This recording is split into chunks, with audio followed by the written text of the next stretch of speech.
Paris is the most exciting city in the world. And you never know what's going to happen next. Je veux faire le film, mais il n'est pas question que je le fasse. C'est clair? Ah oui, c'est clair. Hours to go before the polls begin to close. Wisconsin, you see the lead? This is a sweep. From a cliché-ridden rom-com about an American in Paris to shows that criticise Donald Trump's America, welcome to our roundup of the small screen shows that are getting people talking this month. I'm joined by Alison Sargent, filling in for Diptyque Laurent. Alison, hi. Hi, Olivia. Now, we're starting off with a show that might not be the highest quality one, but it's hands down the most talked about one this month, especially here in France, Netflix's Emily in Paris. Oh, Olivia, this show was getting ripped apart online from the very second that Netflix released the trailer. Now, the premise is somewhat promising. It's about a young woman named Emily, played by Lily Collins, who works at a high-power marketing firm in Chicago. She ends up getting sent to Paris when her French-speaking boss gets unexpectedly pregnant and decides not to go. Emily herself, though, does not speak French, but that's supposed to be sort of part of her American charm. Unfortunately for her, here in France, people see that as American entitlement, just one of the many cultural clashes that this show tries to play upon. Take a look. French men are flirts. Just act normal when you see him. But I'm not this person. I'm the girl who shows up, not the girl who makes bad decisions. You don't come to Paris to be good. Sexy. Oh, would you stop? I have some ideas about marketing to Laura that I would like to share with you. It's very sexy, no? Sexy or sexist? What is the problem? With all due respect, I have been sent here for a reason. A very glitzy vision of the French capital there. So the show finally came out at the start of the month. What's your verdict? Now, Olivia, I am not a TV snob. I really wanted to like this show. I was excited about it. It's written and directed by Darren Star, who also created Sex and the City. But in the end, I really just found it too boring. I found Emily unlikable and empty as a character. Then there's also the depiction of Paris, which just feels completely whitewashed. There's no trash, no rats. Okay, it's a fantasy. It doesn't have to be totally realistic, but Emily doesn't even go into the metro, a central part of a Parisian experience. As you can see here, people online have had a lot of fun photoshopping her into some more realistic Parisian scenes.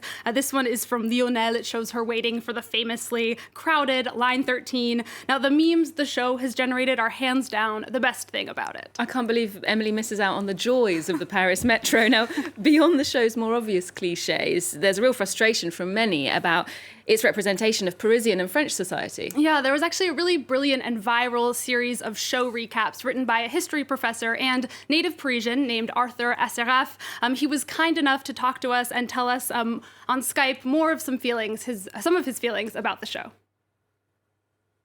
I think first and foremost, Paris is a much more diverse city than what is accounted for in this show. Everybody in this show is incredibly rich. There are not very many Black characters in this show. There are absolutely no Arabs who make up, a considerable proportion of the French population. And this fits into a much longer history of the way in which Americans represent France on screen, where it's represented as an overwhelmingly white and middle-class country. The fascinating thing about this show is nothing happens. So by episode 10, she has learned nothing. She has not changed. And we still basically have the same idea of France. What a missed opportunity. A missed opportunity really just sums up all of my feelings about this show. We saw that clip where Emily's friend Mindy says Paris is the most exciting city in the world, but when you watch this show, you would just never know it. Real-life Paris is so much more complex, diverse, and exciting. Oh, poor Emily's only getting half the story. Well, this next show is perhaps the perfect alternative to Emily in Paris because I think it's very well made. I love it. It's the French series 10%. I also love this show, and France 2 just started releasing the 4th season of it here in France. The show's English title is Call My Agent, even though 10% literally means 10%, which is the percentage of an actor's paycheck that goes to their agent. It became popular internationally when it was picked up by Netflix. The show centers around the Parisian talent agency ASK and all of the sort of drama and shenanigans as the agents and assistants deal with their sometimes difficult actors as well as their own personal lives. Each episode features a big star playing themselves, and that's what a lot of people love so much about this show, is getting to see these very serious French actors making fun of themselves. You can take a look at this clip from season 4 with Charlotte Gainsbourg. Je suis vraiment désolée pour ton film. Ouais, c'est sûr que ça tombe mal, mais on a eu une idée avec Eric. On va supprimer les scènes de combat et on va te donner un super pouvoir. Un super pouvoir? Ouais, genre télékinésie. T'es sûr? Mais oui, regarde les X-Men. Le plus fort, c'est Professeur Xavier, il est dans un fauteuil. Donc ça va très bien marcher, je vais te montrer. Mets-toi comme ça. Attends. Faut que t'aies l'air concentré.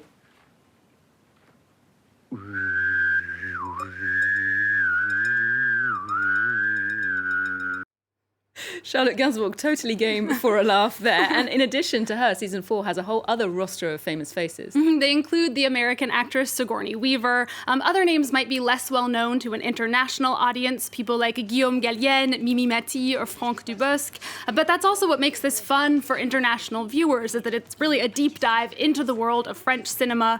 And it's supposed to be an authentic one. The show is produced by a former agent, Dominique Besnehard, and its characters are inspired by real people, notably the agent Andrea, who we saw in that clip, played by Camille Cotin.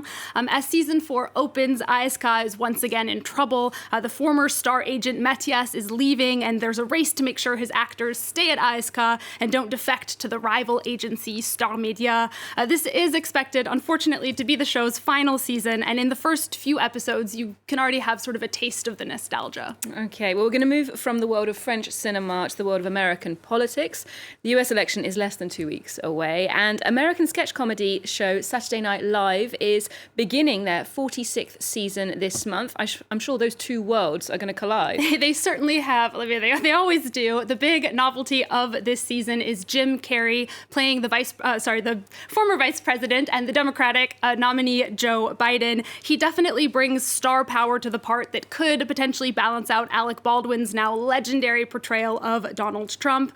But unfortunately, Jim Carrey has been met with largely poor reviews. People say his sort of manic and cartoonish energy is too at odds with Biden's character. Luckily, though, for SNL, there is also Maya Rudolph's Emmy Award-winning performance of Kamala Harris. She's great. Well, indeed, late-night shows have always thrived on lampooning US politics. In recent years, the political climate has also seeped into a number of fictional shows. Here's a closer look from Monty Francis and Axel Simon. It's said that Hollywood loves a scandal, and the Trump years have given scripted dramas in the U.S. no shortage of material. This was not espionage. The most recent example is the Showtime miniseries The Comey Rule, an adaptation of former FBI Director James Comey's account of his dealings with Trump. Trump fired Comey, whose agency was investigating Russian interference in the 2016 election and possible collusion with the Trump campaign. You see the lead? What do you want to do now, Diane? Get back to work. The most biting critique comes from The Good Fight, a spin-off of The Good Wife, which appears on CBS All Access. The show follows a liberal attorney, Diane Lockhart, who loathes Trump and his policies. Yes. Few scripted series are openly pro-Trump or favorable to the Republican Party. Traditionally, Hollywood leans to the left, and that includes its producers and writers. But not all American series are openly critical of the president. Some are more subtle and taking on issues of the day. Je trouve que c'est des séries qui essayent, en fait, qui taclent un peu indirectement, qui pointent du doigt, en fait, des problèmes de société qui, en fait, au final, sont actuels, qui le font à travers la dystopie par The Handmaid's Tale, à travers un récit prisonnière avec The Orange is the New Black, ou un récit de plus ou moins super-héros avec Watchmen. Mais oui, c'est une façon aussi de montrer que il y a des soucis dans notre société, que peut-être le monsieur qui pose les soucis, il est à la présidence des États-Unis. A good example is HBO's award-winning limited series The Watchmen, which tackles racism and police brutality.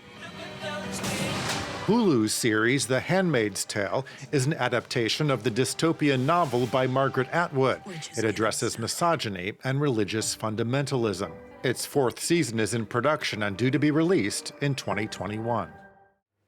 Indeed, it is tricky sometimes separating fact from fiction. Now, we're staying with the US for this last show, a miniseries from HBO that comes with some serious star power. Indeed, it does. Nicole Kidman and Hugh Grant star in The Undoing. Much like Nicole Kidman's last HBO series, Big Little Lies, The Undoing is a psychological thriller, and it's brought to us by the same creator, David E. Kelley. Kidman plays a successful therapist living in Manhattan's wealthy Upper East Side with her charming husband, of course, Hugh Grant. But the perfection gets shattered when we learn early on that Hugh Grant is implicated in a murder.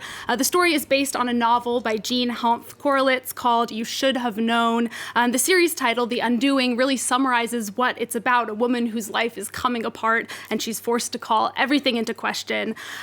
The show encompasses some very current themes of wealth and privilege, but fans say it really doesn't capture the same magic as the big hit Big Little Lies. Still, if you like uncertainty and constant plot twists, Olivia, this show could be for you. It's true. Big Little Lies, a very hard act to follow there. Okay, well, we'll leave you with a dose of intrigue and end with a peek at the trailer for The Undoing. Thank you so much for joining us for that roundup this week, Alison. And if you're watching at home, remember you can get more arts and culture on our website, and do follow us on social media too. There's more news coming up on France 24 just after this.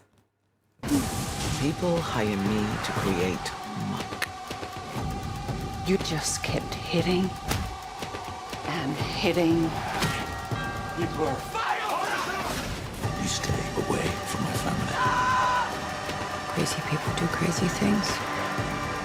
And they think they can get away with it because they're rich.